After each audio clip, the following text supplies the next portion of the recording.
പണ്ട് ജീവിച്ചിരുന്ന ഒരു സാർ ചക്രവർത്തിക്ക് ഒരു മകനുണ്ടായിരുന്നു. ഒരു ദിവസം ചക്രവർത്തിക്ക് ദൂരെ ഒരിടത്തേക്ക് യാത്ര പോകേണ്ടി വന്നു. ആ സമയത്ത് കൊട്ടാരത്തിലൊരു ദുരന്തം സംഭവിച്ചു. ഏകസന്താനം പെട്ടെന്ന് അപ്രത്യക്ഷനായി. നാടാകെ ദുഃഖത്തിലാണ്ടു. സൈനികരും പ്രജകളും സാർ വിച്ചിനു വേണ്ടിയുള്ള തിരച്ചിലിൽ മുഴുകി. കാടും മേടും പുഴകളും കുളങ്ങളും എല്ലാം അരിച്ചു പെറുക്കി. പക്ഷെ ഒരു തുമ്പും കിട്ടിയില്ല. മാസങ്ങളും വർഷങ്ങളും കടന്നുപോയി. ദുഃഖിതരായ സാറും സാറിനെയും മകനെക്കുറിച്ച് എന്തെങ്കിലും ഒരു വാർത്ത കേൾക്കുവാൻ ഓരോ നിമിഷവും കൊതിച്ചു. 15 വർഷങ്ങൾക്കു ശേഷമാണ് ആ വാർത്ത എത്തിയത്. ഏതോ ഗ്രാമത്തിലെ ഒരു കർഷകന് അത്ഭുത ശിശുവിനെ കിട്ടി. അതീവ സൗന്ദര്യവും ബുദ്ധിശക്തിയുമുള്ള ഒരു ശിശു. കർഷകനെ എത്രയും പെട്ടെന്ന് കൊട്ടാരത്തിലേക്ക് കൊണ്ടുവരുവാൻ ചക്രവർത്തി ഉത്തരവിട്ടു. തൻ്റെ മുന്നിൽ ഹാജരായ കർഷകനോട് അദ്ദേഹം ചോദിച്ചു, നിങ്ങൾക്ക് എവിടെ നിന്നാണ് കുട്ടിയെ കിട്ടിയത്? കർഷകൻ വിശദീകരിച്ചു, പ്രഭു, 15 വർഷങ്ങൾക്ക് മുമ്പ് ഒരു ധാന്യ ചൂളയിലാണ് ഞാൻ കുട്ടിയെ കണ്ടത്. വില കൂടിയ അപൂർവമായ വസ്ത്രങ്ങളാണ് കുട്ടി ധരിച്ചിരുന്നത്. എല്ലാ ലക്ഷണങ്ങളും വെച്ച് നോക്കുമ്പോൾ എനിക്ക് ഉറപ്പാണ് അത് ചക്രവർത്തിയുടെ പുത്രൻ തന്നെയാണ്.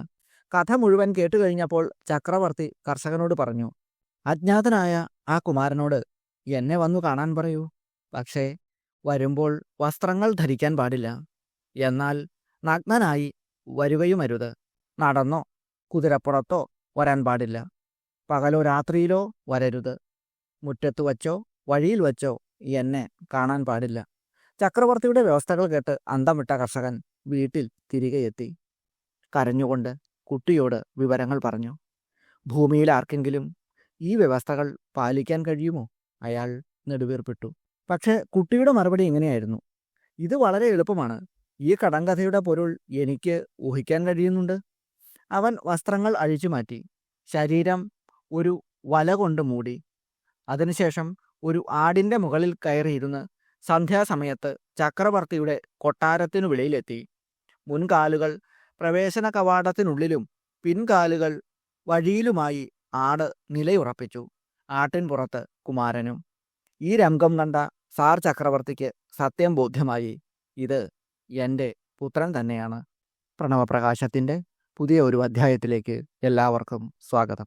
ഈഷദുന്മിഷദമർത്യശാഖി കുസുമാവലി വിമലതാരകാവൃന്ദ സുന്ദര സുധാംശുഖണ്ഡ സുഭഗീകൃതാതി ഗുരുകൈശികാം നീലകുഞ്ചിതഖനാളകാം നിടിലഭൂഷണായത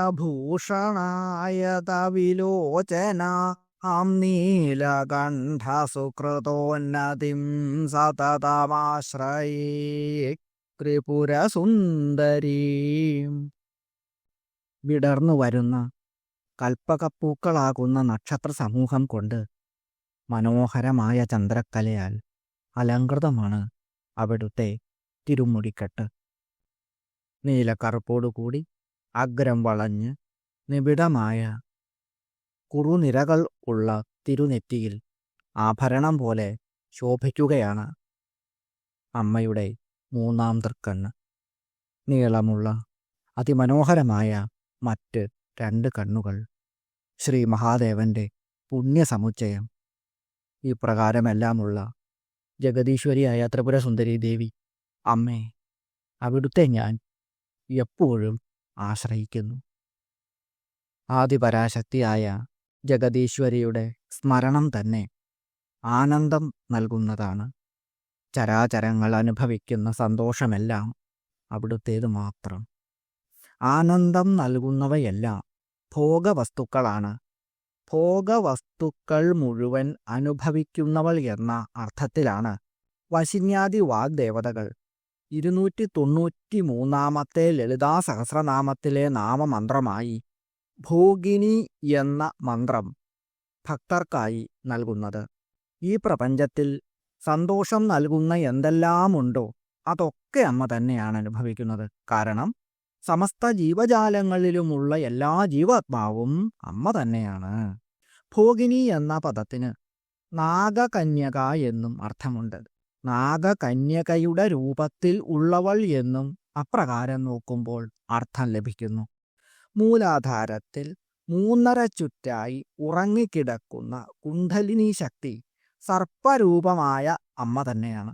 അതുകൊണ്ട് മൂലാധാരൈക നിലയ എന്ന 99-ാമത്തെ നാമമന്ത്രമായി വാഗ്ദേവതകൾ ലളിതാ സഹസ്രനാമത്തിൽ അമ്മയെ സ്തുതിക്കുന്നുണ്ട്.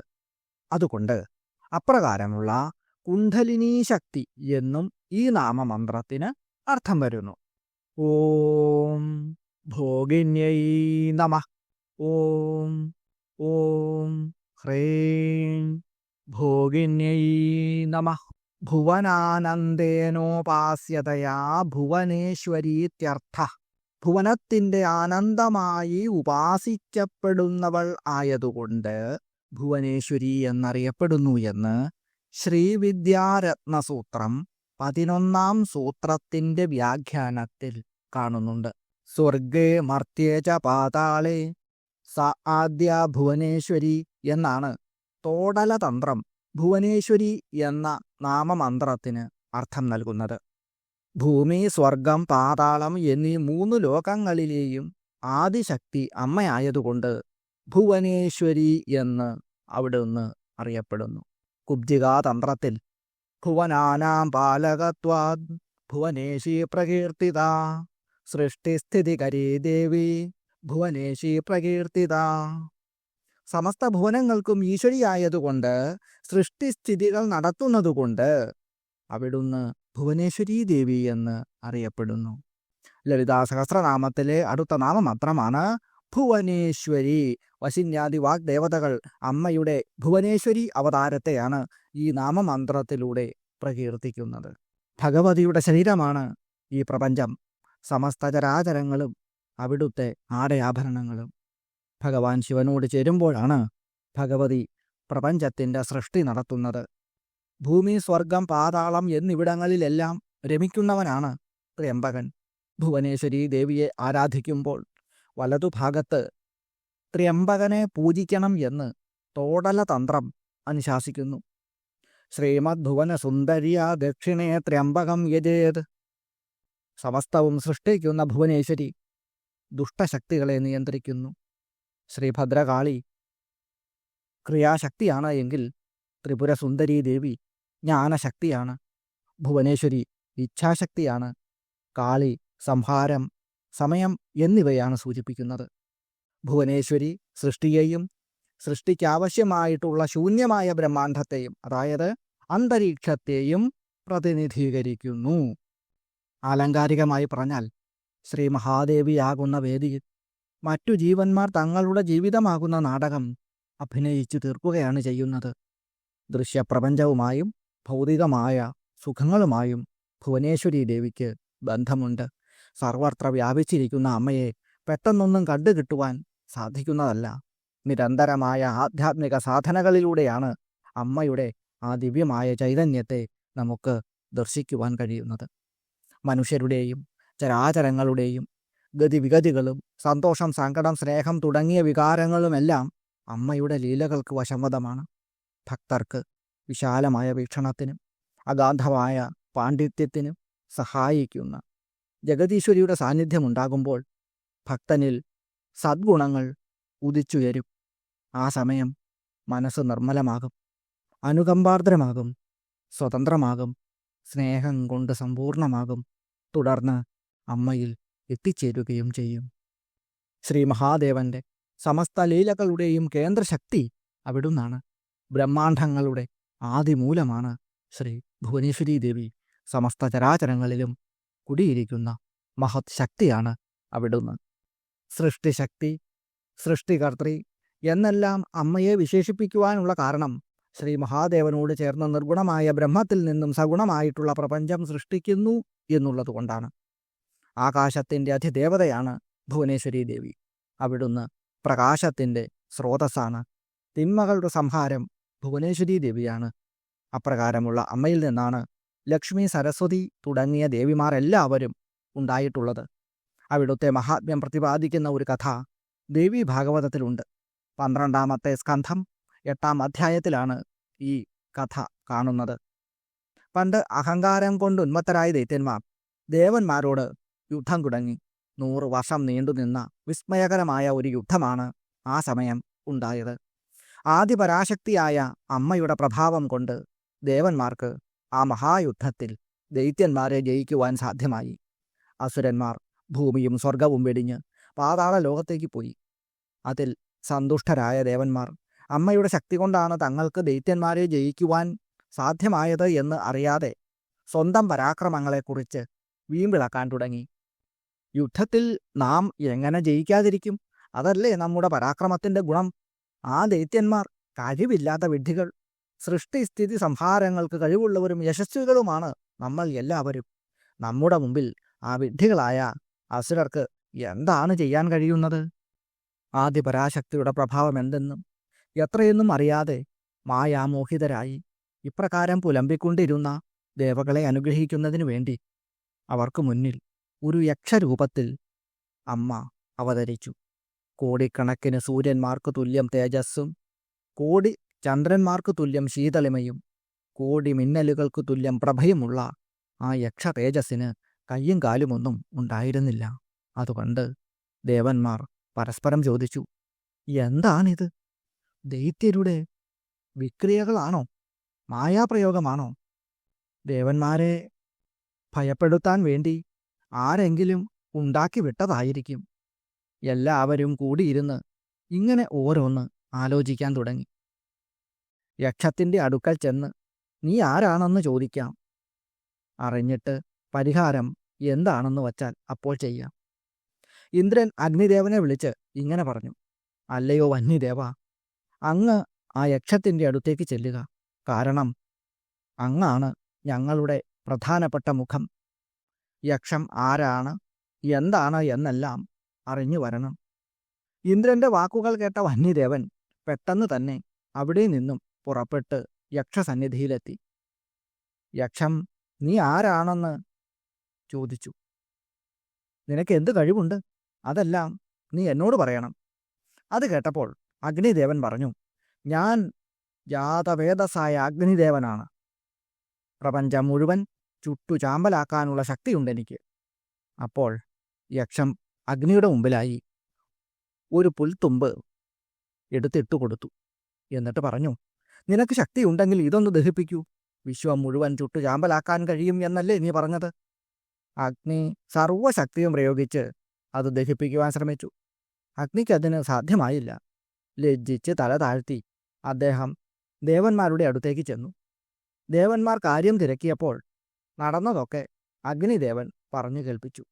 അതിനുശേഷം ദേവേന്ദ്രൻ വായുദേവനെ വിളിച്ചിട്ട് ഇങ്ങനെ പറഞ്ഞു, അങ്ങയെ ആശ്രയിച്ചാണ് ഈ ലോകം തന്നെ നിലനിൽക്കുന്നത്. ഈ ലോകം ചലിക്കുന്നത് തന്നെ അങ്ങ് ചലിക്കുന്നത് കൊണ്ടുമാണ്. എല്ലാവരുടെയും എല്ലാ ശക്തികളെയും ധരിക്കുന്ന പ്രാണനാണ് അങ്ങ്. അതുകൊണ്ട് അങ്ങ് ചെന്ന് എന്ത് ഏത് എന്നെല്ലാം അറിഞ്ഞു വരിക. താങ്കൾക്കല്ലാതെ മറ്റാരും ആ യക്ഷം എന്താണെന്നറിയുവാൻ സാധ്യമാവുകയില്ല.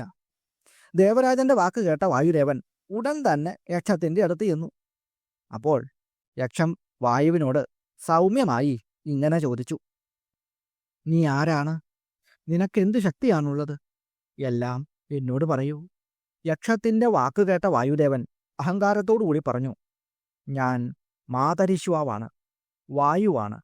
എല്ലാം ചലിപ്പിക്കാനും ഉൾക്കൊള്ളുന്നതിനും ഉള്ള ശക്തി എനിക്കുണ്ട്. എൻ്റെ ചലനം കൊണ്ടാണ് സമസ്ത പ്രപഞ്ചത്തിലും എല്ലാ വ്യാപാരങ്ങളും നടക്കുന്നത്. ഇത് കേട്ട ആ തേജസ് പറഞ്ഞു, നിന്റെ മുമ്പിൽ കിടക്കുന്ന ആ പുൽത്തുമ്പ് നിന്റെ ഇഷ്ടം പോലെ ചലിപ്പിച്ചുകൊള്ളൂ. അതിനു കഴിവില്ല എങ്കിൽ അഹങ്കാരമൊക്കെ കളഞ്ഞ് നാണം കെട്ട് ഇന്ദ്രന്റെ അടുത്തേക്ക് തന്നെ പോകാം. യക്ഷത്തിന്റെ വാക്ക് കേട്ട് വായു സർവശക്തിയും പ്രയോഗിച്ച് ശ്രമിച്ചു നോക്കിയിട്ടും ആ പുൽക്കൊടിയെ അതിൻ്റെ സ്ഥാനത്ത് നിന്നും ഒന്നിളക്കാൻ കൂടി കഴിഞ്ഞില്ല. ലജ്ജിതനായി അഹങ്കാരവും പോയി വായുദേവൻ ദേവന്മാരുടെ അടുത്തേക്ക് തിരിച്ചുപോയി. അതിനുശേഷം ദേവന്മാരെല്ലാവരും ചേർന്ന് ദേവേന്ദ്രനോട് പറഞ്ഞു, അങ്ങ് ദേവന്മാരുടെ രാജാവാണ്. അങ്ങ് തന്നെ നേരിട്ട് ചെന്ന് ആ യക്ഷം എന്താണെന്ന് അറിഞ്ഞു വരിക. അങ്ങയ്ക്ക് യാഥാർത്ഥ്യം എന്താണ് എന്ന് തീർച്ചയായും അറിയാൻ കഴിയും. ഇത് കേട്ടപ്പോൾ ദേവേന്ദ്രൻ അഹങ്കാരത്തോടു കൂടി യക്ഷത്തിൻ്റെ അടുത്തേക്ക് വേഗം ചെന്നു. ദേവേന്ദ്രൻ തേജസ്സിനടുത്തെത്തിയതും ആ യക്ഷം ഇന്ദ്രൻ നോക്കി നിൽക്കെ അപ്രത്യക്ഷമായി. ദേവരാജാവാണെങ്കിലും ദേവേന്ദ്രൻ അത്യന്തം ലജ്ജിതനായി തീർന്നു. യക്ഷത്തോട് സംസാരിക്കാൻ പോലും കഴിഞ്ഞില്ല. അത് വളരെ പോരായ്മയായി അദ്ദേഹത്തിന് തോന്നി. ഇനി ദേവന്മാരുടെ അടുത്തേക്ക് പോകണ്ട. എൻ്റെ ഈ പോരായ്മയെപ്പറ്റി എങ്ങനെയാണ് ഞാൻ ദേവന്മാരോട് പറയുക? അതുകൊണ്ട് മരിക്കുന്നതാണ് നല്ലത്. മഹാന്മാരുടെ ധനം മാനമാണല്ലോ. മാനം പോയി ജീവിച്ചിരുന്നിട്ട് എന്ത് കാര്യം? ഇങ്ങനെ തീരുമാനിച്ച് അഹങ്കാരം മുഴുവൻ നശിച്ച ആ ദേവരാജാവ് തൻ്റെ അവസ്ഥയ്ക്ക് കാരണഭൂതമായ ആ തേജസ്സിനെ തന്നെ ഒടുവിൽ ശരണം പ്രാപിച്ചു. തസ്മിന്നേവ ക്ഷണേ ജാത വ്യോമവാണി നഭസ്ഥലേ മായാബീജം സഹസ്രാക്ഷ ജപ തേന സുഖീഭവ. ആ നിമിഷം അന്തരീക്ഷത്തിൽ നിന്നും ഒരു അശരീരി ഇങ്ങനെ ഉണ്ടായി. അല്ലയോ ദേവരാജ, മായാബീജമാകുന്ന മന്ത്രം ജപിച്ച് അതുകൊണ്ട് അങ്ങ് സുഖിയായി ഭവിച്ചാലും. ദേവേന്ദ്രൻ ഉടൻ തന്നെ ഹ്രീം എന്ന ആ മായാബീജമന്ത്രം ജപിക്കാൻ തുടങ്ങി. ഊണും ഉറക്കവും എല്ലാം ഉപേക്ഷിച്ച് കണ്ണടച്ചിരുന്ന് അദ്ദേഹം 1,00,000 വർഷം ആ മന്ത്രം ജപിച്ചു. മേടമാസത്തിലെ വെളുത്ത പക്ഷ നവമി ദിവസം ഉച്ചസമയം ആ തേജസ്വരൂപം വീണ്ടും മുൻപ് പ്രത്യക്ഷപ്പെട്ട അതേ സ്ഥലത്ത് തന്നെ വീണ്ടും ആവിർഭവിച്ചു. ആ തേജോമണ്ഡലത്തിൻ്റെ മധ്യഭാഗത്തായി നവയൗവനമാർന്ന ഒരു കുമാരിയും പ്രത്യക്ഷപ്പെട്ടു. ചെമ്പരത്തിപ്പൂവിൻ്റെ വർണ്ണഭംഗി, കോടിക്കണക്കിന് ഉദയസൂര്യന്മാർക്ക് തുല്യമായിട്ടുള്ള പ്രഭ, തിങ്കൾ കലയണിഞ്ഞ കിരീടം, വസ്ത്രാഞ്ചലത്താൽ മറച്ച മാറിടവും, വരദാഭയമുദ്രകളും പാശാങ്കുശങ്ങളും ധരിച്ച 4 തൃക്കൈകൾ, 3 കണ്ണുകൾ, മല്ലികപ്പൂമാല ചൂടിയ അതിമനോഹരമായ മുടിക്കെട്ട്, 4 വശങ്ങളിലായി രൂപം പൂണ്ടു നിൽക്കുന്ന 4 വേദങ്ങൾ, ചുറ്റുമുള്ള സ്ഥലത്തെ പത്മരാഗം പോലെ തിളക്കമുള്ളതാക്കുന്ന അവിടുത്തെ ദന്തഭംഗി, പുഞ്ചിരി കൊണ്ട് പ്രസന്നമായ മുഖം, ആയിരക്കണക്കിന് കാമദേവന്മാർക്ക് തുല്യമായിട്ടുള്ള സൗന്ദര്യം. അപ്രകാരം അമ്മ, ആ ശ്രീ ഭുവനേശ്വരി ദേവി ദേവരാജാവിൻ്റെ മുമ്പിൽ പ്രത്യക്ഷയായി. സർവകാരണസ്വരൂപമാർന്ന ആ ദേവിയെ ദർശിച്ച ദേവേന്ദ്രൻ്റെ മനസ്സ് ഭക്തി കൊണ്ട് ആർദ്രമായി. കണ്ണുകളിൽ അശ്രുക്കൾ നിറഞ്ഞു. ശരീരം മുഴുവൻ രോമാഞ്ചമണിഞ്ഞു. ജഗദീശ്വരിയുടെ തൃപ്പാദപത്മങ്ങളിൽ ദേവേന്ദ്രൻ ദണ്ഡനമസ്കാരം ചെയ്തു. അമ്മേ ദേവി, അവിടുന്ന് എന്തിനാണ് ഈ രൂപത്തിൽ പ്രത്യക്ഷമായത് എന്ന് പറഞ്ഞാലും. ദേവേന്ദ്രൻ പറഞ്ഞത് കേട്ട് അമ്മ ഇങ്ങനെ പറഞ്ഞു. സർവകാരണമാണ് എൻ്റെ ഈ ബ്രഹ്മസ്വരൂപം. നിരാമയവും സാക്ഷിയുമായ ഇത് മായയുടെ ഉൽപ്പത്തിസ്ഥാനവുമാണ്.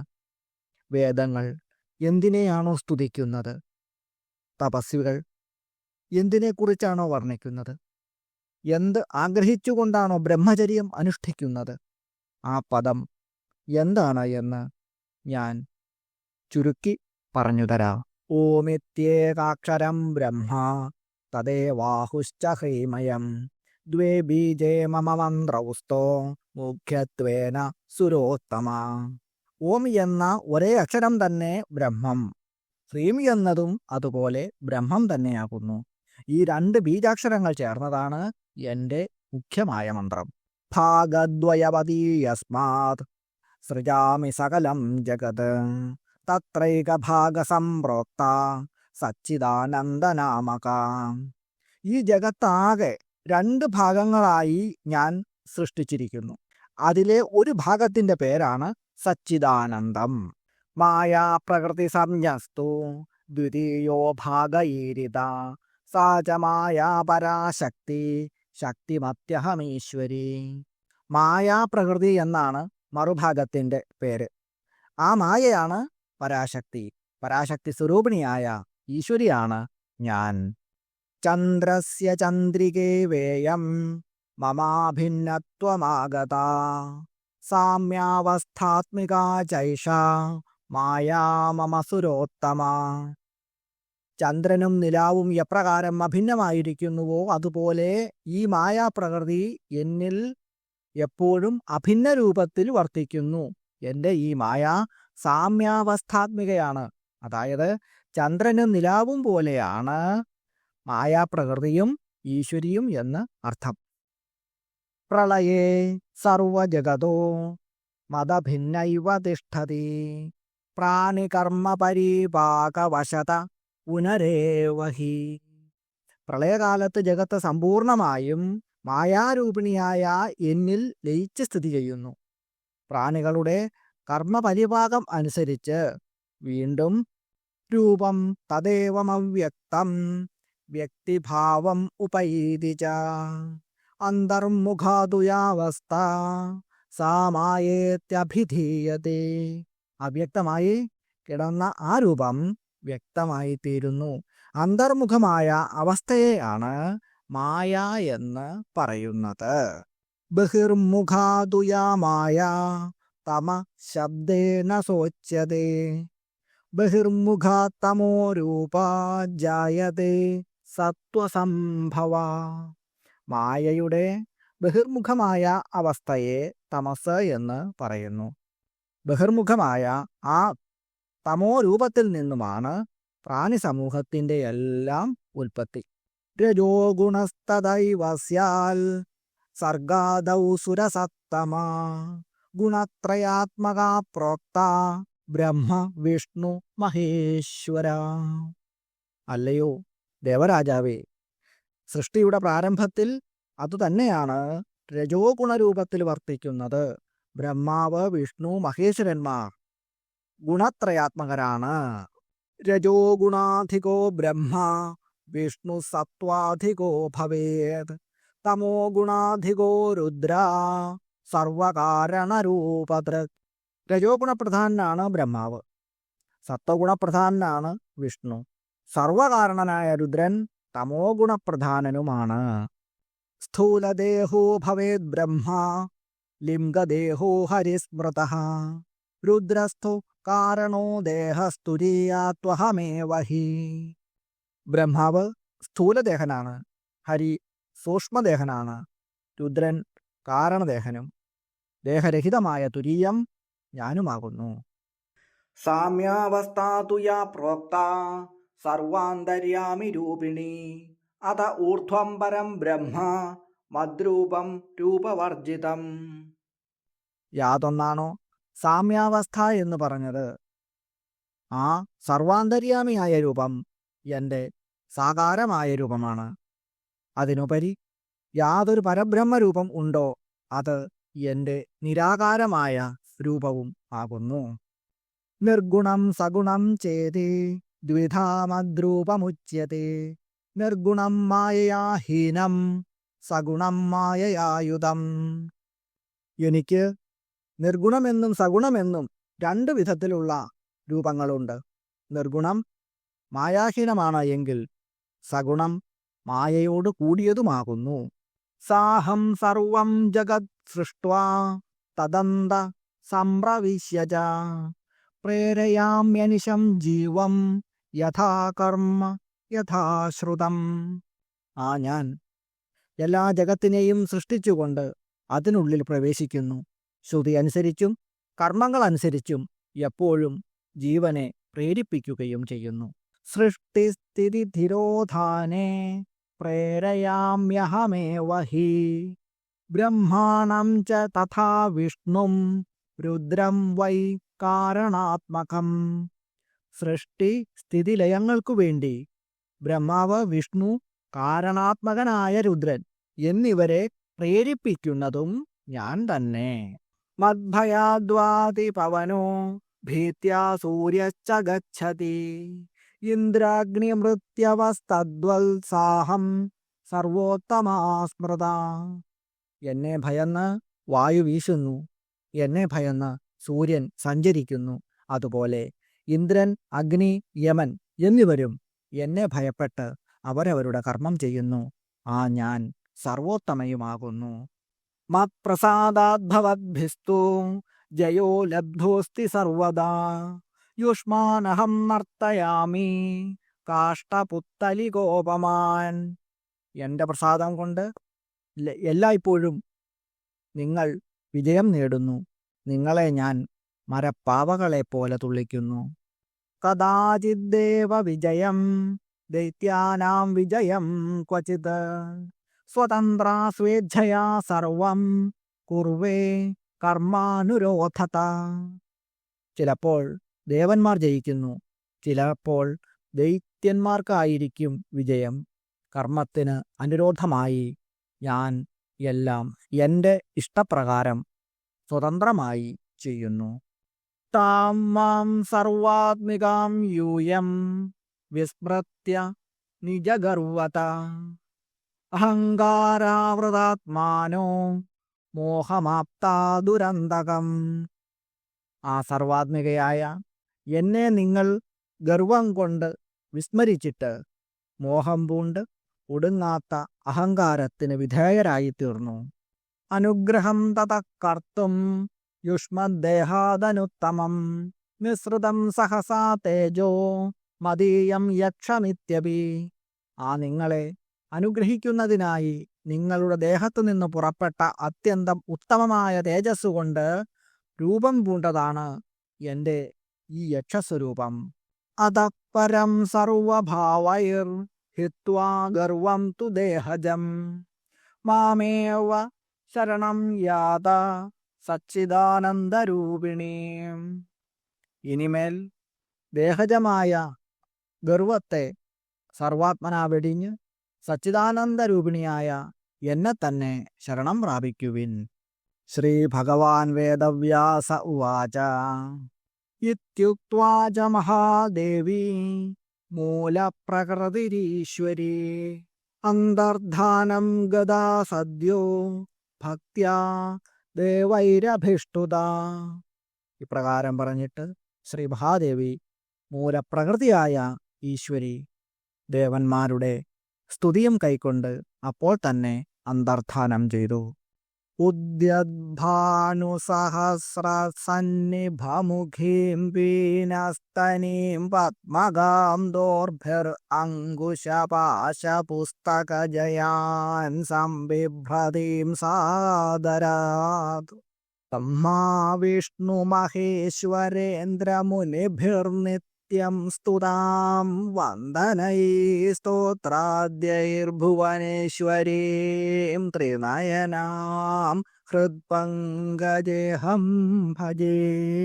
ചുവപ്പ് നിറത്തോടു കൂടിയവളും ഉദിച്ചുയരുന്ന ആയിരക്കണക്കിന് ഉദയസൂര്യന്മാരുടെ ശോഭയോടു കൂടിയവളും സമൃദ്ധമായ തലമുടിയോടു കൂടിയവളും കിരീടത്തിൽ ചന്ദ്രക്കല ധരിച്ചിട്ടുള്ളവളും 3 കണ്ണുകളും ചുവന്ന അധരങ്ങളും മന്ദസ്മിതത്തോടും പാശം അങ്കുശം അഭയം വരദം എന്നിവയോടുകൂടിയ 4 തൃക്കൈകളോടും കുങ്കുമ ചന്ദനാദികളാൽ ശോഭിക്കുന്ന വലിയ കുചങ്ങളോടും വിവിധങ്ങളായ ആഭരണങ്ങളോടും സിംഹാസനത്തിൽ പുഷ്പമാല്യധാരിണിയായി ഇരുന്നരുളുന്ന ഭുവനേശ്വരീ ദേവി അമ്മേ, അവിടുത്തെ ഞാൻ ശരണം പ്രാപിക്കുന്നു. രുദ്രയാമളം എന്ന തന്ത്രശാസ്ത്ര ഗ്രന്ഥത്തിൽ നൽകിയിട്ടുള്ള ധ്യാനമന്ത്രമാണ് ഇത്. രുദ്രയാമളതന്ത്രം, ദശമഹാവിദ്യാതന്ത്രം, പ്രപഞ്ചസാരതന്ത്രം മുതലായ തന്ത്രങ്ങളിൽ ഭുവനേശ്വരി ഉപാസനയെക്കുറിച്ച് വിശദമായി പ്രതിപാദിച്ചിട്ടുണ്ട്. ഭുവനേശ്വരീ തന്ത്രം, ഭുവനേശ്വരീ പാരിജാതം, ഭുവനേശ്വരീ വരിവസ്യ, ഭുവനേശ്വരീ സംഹിത, പൃഥ്വീധരാചാര്യർ രചിച്ച ഭുവനേശ്വരീ രഹസ്യം എന്നിവയാണ് പ്രധാനപ്പെട്ട ഭുവനേശ്വരീ ഉപാസനയുമായി ബന്ധപ്പെട്ട തന്ത്രങ്ങൾ. ഭൈരവതന്ത്രമനുസരിച്ച് ഭുവനേശ്വരീ ദേവിക്ക് 4 വ്യത്യസ്തമായ ഭാവങ്ങളുണ്ട്. ഭൈരവി, ഭീമരൂപ, ഭീമ, ഭുവനേശ്വരി എന്നിവയാണ് അവ. കുബ്ജികാ സർവസ്വത്തിൽ ഈ 4 ഭാവങ്ങളുടെയും മന്ത്രങ്ങളും മറ്റു വിവരണങ്ങളും കാണാവുന്നതാണ്. ഓം ഭുവനേശ്വര്യൈ നമഃ. ഓം ഓം ഹ്രീം ഭുവനേശ്വര്യൈ നമഃ. ഹ്രീം എന്ന ബീജമന്ത്രം ചേർക്കാതെ ഈ മന്ത്രം ജപിക്കുമ്പോൾ ഓം നമഃ ശിവായ എന്ന മന്ത്രം 10 ജപിക്കുക.